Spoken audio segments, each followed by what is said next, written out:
আন্তর্জাতিক news new York পৌঁছেছেন প্রধান উপদেষ্টা বাসস প্রধান উপদেষ্টার আগমন সামনে রেখে নিউ ইয়র্কে বিএনপি আওয়ামী লীগের সমাবেশ পাল্টাপাল্টি স্লোগান ফলো করুন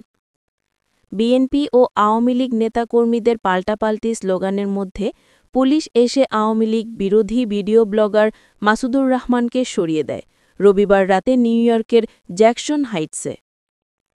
বিএনপি ও আওয়ামী লীগ নেতাকর্মীদের পাল্টাপাল্টি স্লোগানের মধ্যে পুলিশ এসে আওয়ামী লীগ বিরোধী ভিডিও ব্লগার মাসুদুর রহমানকে সরিয়ে দেয় রবিবার রাতে নিউ ইয়র্কের জ্যাকসন হাইটসে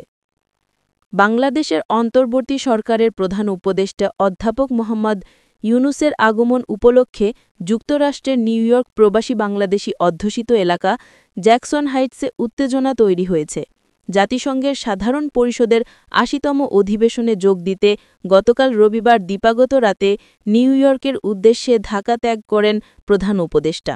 স্থানীয় সময় সোমবার দুপুরে তার নিউ ইয়র্কে পৌঁছানোর কথা রয়েছে প্রধান উপদেষ্টার এই সফর সামনে রেখে নিউ ইয়র্ক সময় রবিবার অর্থাৎ ২১শে সেপ্টেম্বর সন্ধ্যার পর জ্যাকসন হাইটসে বিএনপি ও আওয়ামী লীগ নেতাকর্মীরা মুখোমুখি অবস্থান নেন তখন বাঙালি অধ্যুষিত এলাকাটিতে ব্যাপক উত্তেজনা ছড়িয়ে পড়ে